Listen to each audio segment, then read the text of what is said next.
A little background change scenery. I just moved into my new dorm, so I am recording in my living room. But it seemed like you guys really enjoyed part one of the hatred of Afro-centric features in our society today. So here was part two. And of course, I went ahead and did my research on my handy dandy laptop. So let's hop right into it. I apologize if you guys are able to hear like any rain or anything in the background or cars. I moved on a busier side of campus, like it's right near the main street and it's always something going on. So the last time when I made part one, I focused on how it would be certain beauty trends and they would be like beauty hacks, but it's really just to get rid of your Afro-centric features, like the pinching the nose thing. And if you didn't see that example, you can just reference back to my last video, but I inserted a TikTok of a girl doing a nose pinching thing and then pointing her nose up to get less of a broad nose and to get more of like a pointed or like smaller Eurocentric looking nose. It is nothing wrong with our noses. Broad noses are beautiful, but for some reason, society hates it. And I feel like the Black community really pushes those hates a lot. Like I would see so many memes or just backhanded jokes about, oh, your nose is so big you can smell anything, blah, blah, blah. Like that stuff is not right. I really wish that we just had good representation everywhere and then we started practicing self-love. Like self-care is such a heavy practice right now. What we really need to be practicing is self-love in the Black community because colorism, texturism, and featureism just shows that it's not a lot of that because of the beauty standards. So, what I wrote, the culture of our music today. Let's give a rundown of some of the colorist, texturist, and featurist music lyrics from well-known rappers. Oh, and before I get into the male rappers, so I'm pretty sure most of us know about DaBaby's baby mama, something, I don't know her name, I forgot. But I remember that she did make, oh, Danny Lay, that's her name, yeah. It's crazy because I actually used to like her music prior to this video. I'm pretty sure if you guys are caught up on that, you might know what I'm about to say.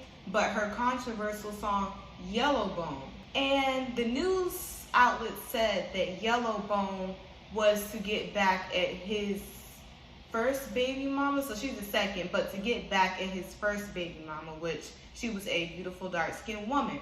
So it says, her controversial song, Yellow Bone, serves as only another reminder that colorism is still prevalent in music, regardless of attempts to push forward with songs that empower dark-skinned women such as Beyonce's Brown Skin Girl.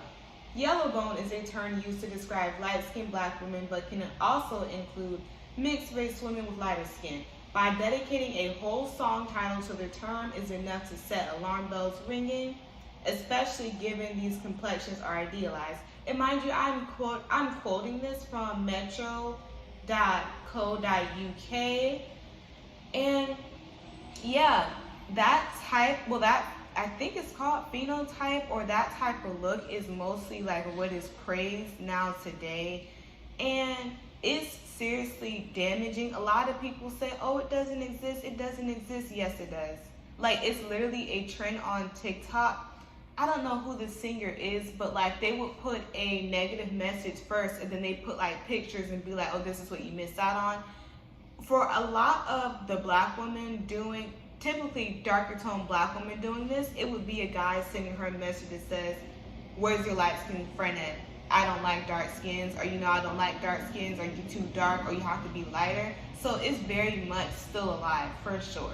I feel like we need to stop silencing people that speak out on colorism because, like, you know that you're colorist.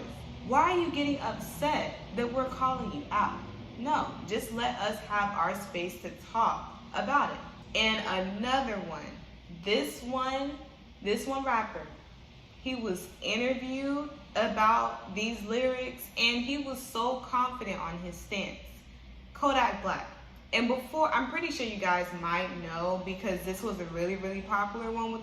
I ain't gonna lie. What he say? I'm already black. I don't need no black. That's what he said. So yeah, I ain't gonna lie. I can't have no cut. Like, I know if I'm with you, I'm black, right? I'm black. Black is beautiful though, man.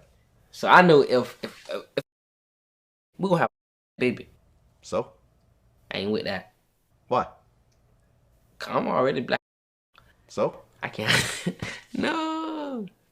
Well, I mean, this is an interesting thing. You know what I mean? Like, so if you have a baby, you don't want your baby to be the same complexion as you? Why? This a once in a lifetime thing. What do you mean? Like, this a dark age. Nah. I can't have. Is your mom same shade as you? Nah, my mom like caramel mocha. Okay, so your dad is darker. Yeah. Okay. Nah, that's boy. You talking about I'm black? You see that boy? So your dad is actually darker. Yeah. Okay. Has your mom ever said that she doesn't want her grandkids to be? Nah. In the black community, I was just really surprised that he did a collab with Kendrick Lamar.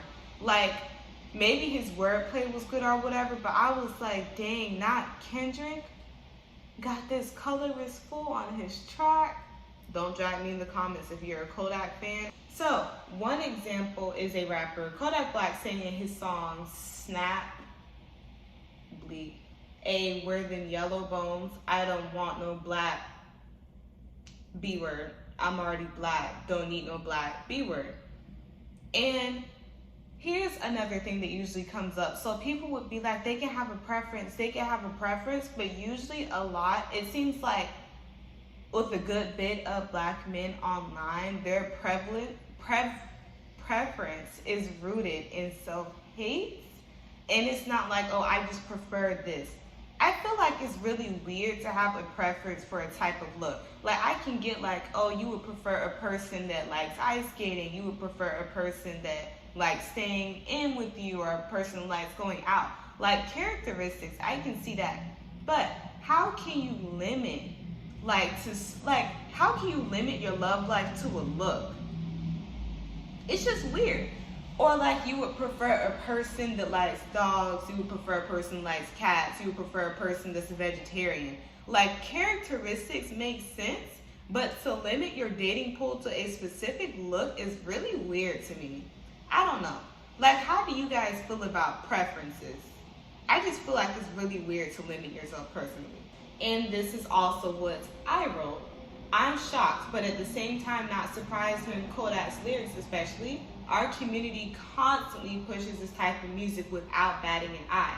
Not only were the lyrics blatantly colorist, these ideals usually spill into what the video vixens look like. Growing up, watching these music videos when I was probably too young to be watching it anyway, true. What I saw made me question myself. I only saw examples of light-skinned women being praised. I usually only saw darker-toned women being casted as a negative character in videos or movies. I have a crazy example for you guys. So, I'm not sure. It is a loud truck driving by. Like, that's one thing about living on the side of campus, is really loud. But, so I'm pretty sure you guys all remember that movie called Straight Outta Compton or whatever. The casting call for the women were absolutely disgusting. It was nasty. It made me vomit. Not literally, but I wanted to vomit. So, whoever made the list, and they were under fire for this, but I didn't really see a lot of backlash. So, they had A girls, B girls, C girls, and D girls. So, it's a lot of categories, so I'm just going to read A, then I'm going to read D. And you can already just get the gist from those two. So, A girls, these are the hottest of the hottest. Models, must have real hair, no extensions, very classy looking, great bodies. You can be black, white, Asian, Hispanic, Middle Eastern, or mixed race too. Age 18 to 30, please email a current photo, blah, blah, blah, blah. And lighter tone, yeah. So, and D girls, right? So they consider this Sorry, I'm in a weird chair. So they consider D girls to be like the worst of the worst. So it says these are African American girls. So for A girls, you had anyone of any race. But for D girls, you just straight out say just African American. Okay. These are African American girls. Poor, not in good shape, medium to dark tone. Medium to dark tone. Character types. Aged 18 to 30, please email a current photo, blah, blah, blah, blah. What type? Like, I really want to know who wrote this.